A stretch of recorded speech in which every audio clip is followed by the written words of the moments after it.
Good evening and welcome back to the Chief Women Arise talk show. Today, we're going to have a great discussion on this book, The Four Agreements. This book was published in 1997 and it had sold over 10 million copies in the United States alone. It's a New York Times bestseller for almost a decade, and it talks about agreements. Everything we do in life is based on some type of agreement, whether that's agreements with ourselves, our family, with God.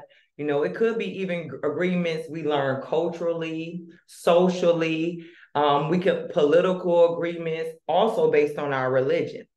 But the most important agreement that I believe that matters is the one that we have with God, which turns into the one we have with ourselves. In part one of this book, they talk about the domestication of humans. So just take a break and just think about that. When you hear the domestication of humans, what do you think?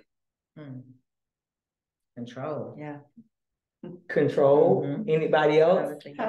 Power. Yes. So when we domesticate animals, usually, that comes from taking them from the wild and kind of training them and taming them to be able to fit in a certain environment. Mm-hmm. And oftentimes, I believe that's what happens to us as we grow up.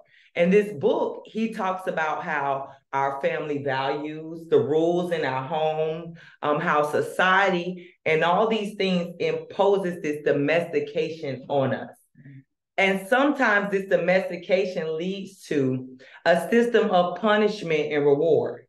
And because we don't want to feel rejected or less than valued, we go along with these agreements. We go along with this domestication because we don't want to make others uncomfortable. So just think about you being a little girl or a little boy who's watching this. You didn't get to choose your name. A lot of times you don't get to choose where you grow up, who's your family. Sometimes you get into things because everybody in your family did them. I know for me, I played basketball, but my mom played basketball, my dad, my brother. So it was a way for us to connect, but it also was a thing that we began to agree upon, so we did it more. And as we go through life, we have to start to evaluate which part of these agreements, that we believe in, that we hold value to. And so I want to ask you ladies a question. Do you know any agreement, or can you think of anything that you agreed on as a child, as a childhood agreement? Well, as a negative and a positive, because I think we need to look at both sides of it. As you were talking, I was thinking about growing up, and my mother, being from the South, was yes, ma'am, and no, ma'am. And, there are just so many polite rules about how to be a polite lady, growing up as a little girl. And I can remember feeling not so much controlled, but boxed in. It's like I was almost afraid to talk because I was afraid I was going to say something wrong or not say the proper greeting or, those kinds of things. So obviously, I grew out of that. And now I'm grateful for those things, But just thinking about the control of that and how that has so much power over you, like you were saying. I agree, Sharon. I a lot of times say yes, ma'am, no, ma'am. And then Pastor Wise, sometimes because she's from up north, they grew up differently. Yeah. So it's like you saying yes, ma'am. And they're like, don't say yes, ma'am. And I'm like, well, I have to because I don't want to think about, what my mom would think. So that's a common one I think us Southerners have in common. Mm-hmm. You, Naomi, do you have anyone? Well, when you were describing, I was kind of thinking about how my mom made the decision that we were going to stop going to church when I was about 7 or 8 years old because my dad didn't buy us any new pair of shoes to wear to church. And so it was like, I'm not good enough for my dad to buy those for me. But that wasn't really what it was. You know what I mean? Mm-hmm. But I agreed with that thought, and that kind of stayed with me for a long time. And I think it shaped a lot of the decisions that I made with men because of it. That's a great point. That's a great point. Very insightful. Yeah. You, Shana? when you were talking, it brought up the memories of going to church as a little girl. We had to dress a certain way.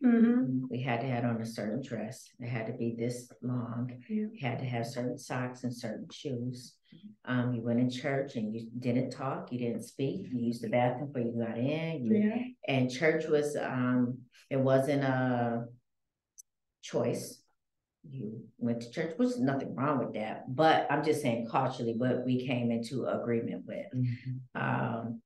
And getting older, again, like going to a church, let's say they were in jeans and a t-shirt, I'm like, what's going on here?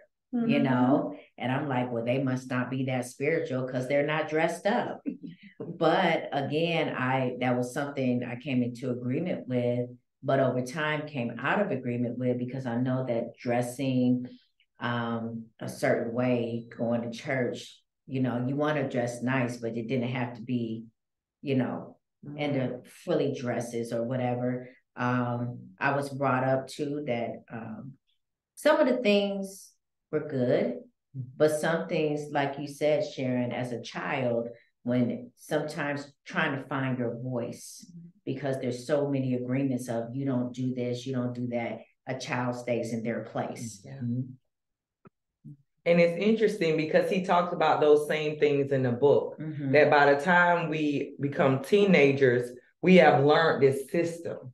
Like, you know, you got to wear your Sunday's best, or if I don't say yes, ma'am, no, ma'am, I don't want my mom to spank me, or if I don't do what my parents tell me, and it's not a bad thing, but sometimes these systems start to cloud what was innately put inside us through God.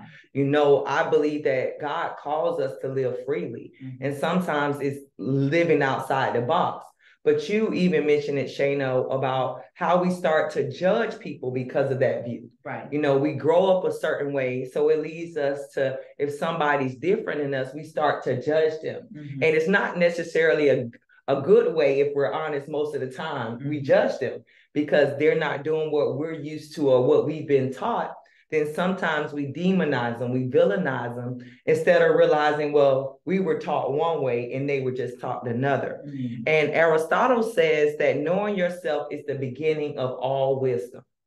So just think about that. Knowing yourself, knowing what you like, what you don't like. You know, God created us all in his image, but he created us so uniquely. You know, we like coffee. Some people like it hot. Some people like it cold. You know, we have so many similarities in differences, but we shouldn't make the differences divide us as much as we see, you know, what's going on in the world today. And I believe the more we appreciate each other's differences, by first appreciating the differences within us, it allows us to value others more. And as he talks about in this book, he talks about you become free because you realize some things that you were taught were good growing up. Even in your mind, when, you know, you might have thought they was bad, because like for me, I had to be in when the street lights were on. You know, it was no staying out after the street lights. And, you know, when you're in high school, you think, well, my friend's doing this. But now I realize as a parent, that was for my safety and my protection. Or back then when we had phones, you know, that was hooked to the wall, at a certain point at 8 taking it way back now. Yes, at 8 o'clock, you can't be on that phone, right? Or if you're on that phone, you might hear somebody listening in on the other line. It's your parents. And I just think about, you know, kids today, they say they don't have privacy. I'm like, what? That was not a question. You didn't even want those things. So when we just think about those things and how it did shape us to be the best version of ourselves, I think it's really about the mirror and the way we look at those things. So I want to ask you ladies another question. What are some agreements that you found yourself disagreeing with as you got older? So I can share one for me. For a long time, I didn't eat eggs.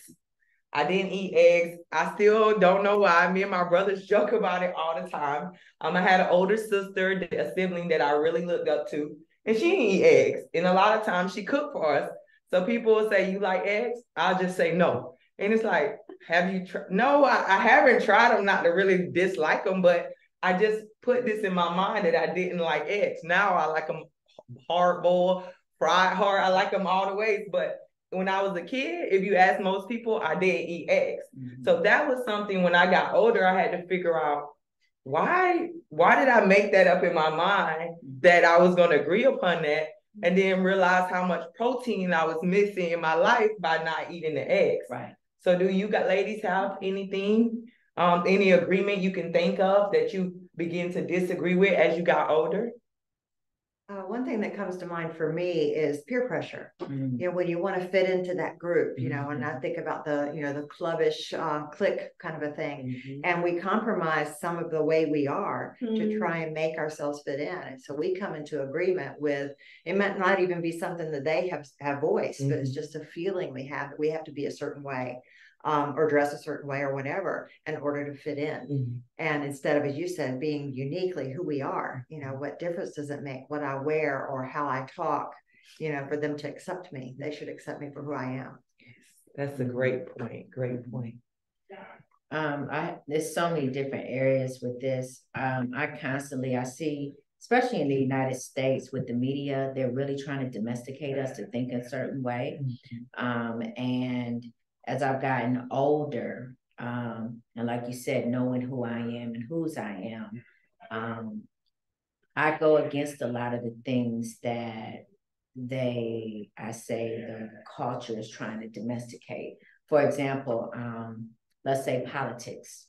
As I've grown older, I was brought up, we're Democrats and you have no choice. You are a Democrat. Why? Because that's what our family is. And it's like, oh, okay.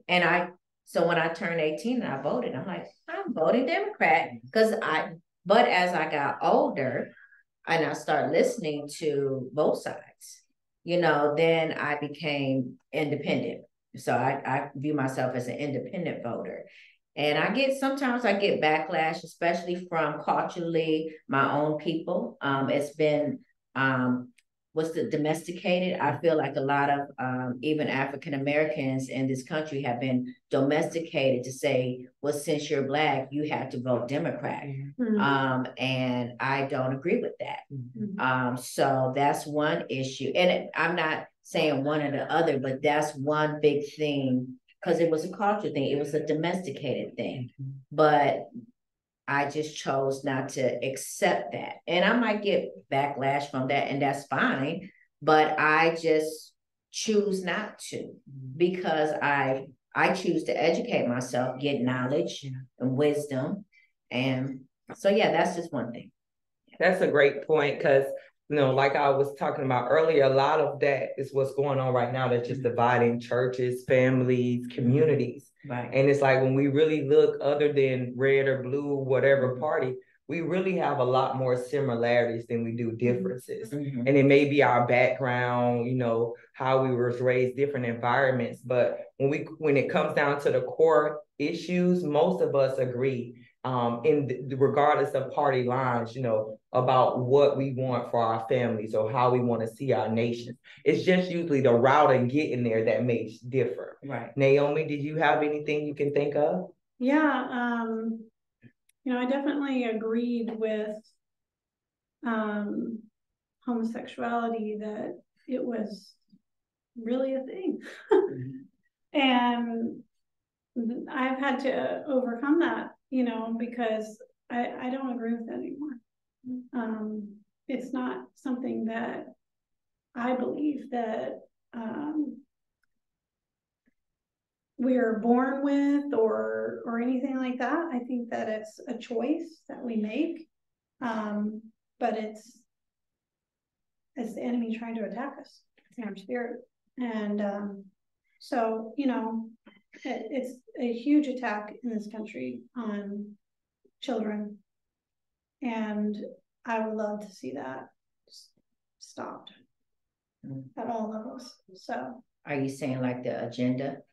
Yeah, absolutely, the agenda. You know, anything that, you know, I love all humans. And it's funny because my mom will ask me things like, where do you think the Eskimos came from originally? I said, Mom, they came from Moses, just like you.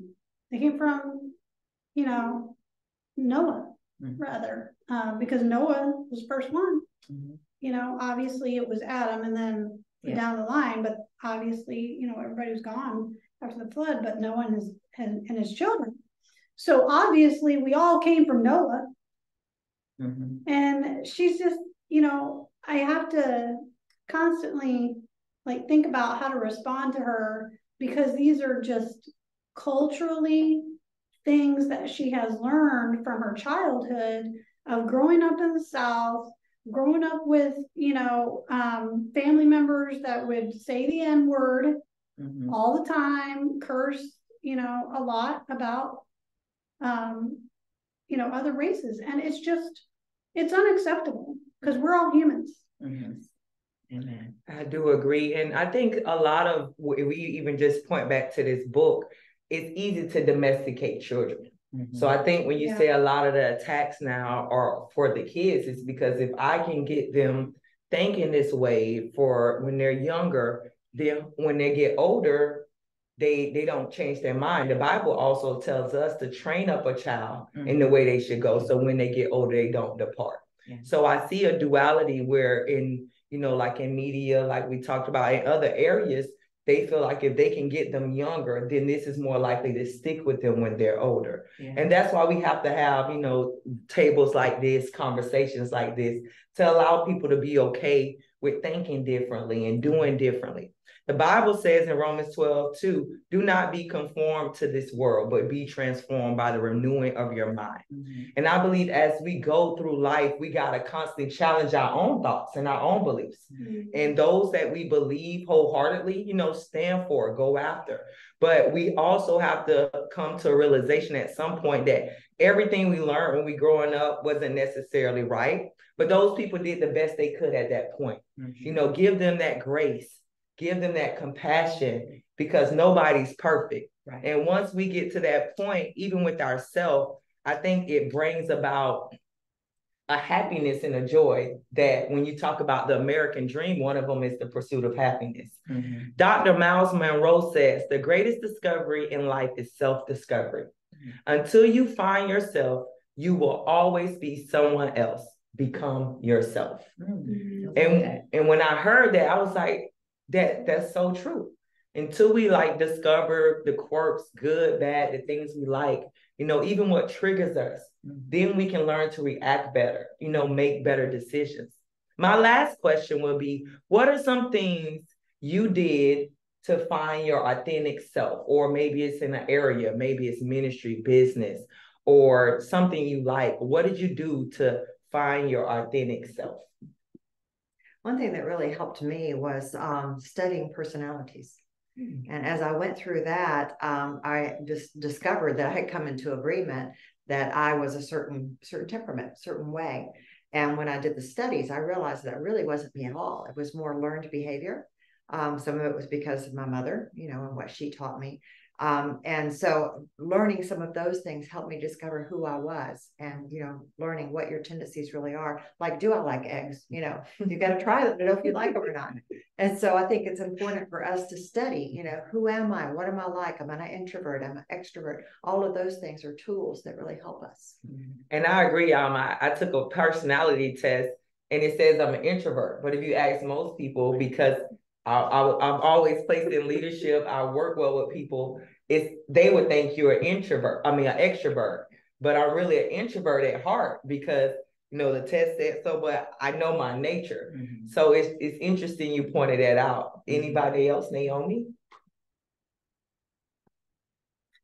I think having gone through a divorce, you really lose a sense of who you are, but first and foremost, I'm a child of God. So it doesn't matter what other people think of me. It doesn't matter what even I think of myself, because I know that God's made me uniquely. And what's so awesome is, even down to our fingerprints are all different. Not anyone in the human race has ever had the same fingerprint. That's insanity to me. The DNA that we carry is so unique to just us. So it's just, I could go on and on about how amazing that we are made. But for me individually, I mean, it was just discovering how God made me. Yeah, that's good. Yeah. That's good. For me, I had to stop living in denial. I used to live in denial for a long time. And I wrote about it in one of my books, The Impact of Your Election. I devoted a whole chapter to living in denial. Once I stopped doing that, then I found my true authentic self. So we thank you for joining us. If you want to answer any of these questions in the comments, we would love to hear from you. And tune in next week for Chief Women Arise talk show. And the greatest discovery in life is self-discovery. Until you find yourself, you will always be someone else. Become yourself today.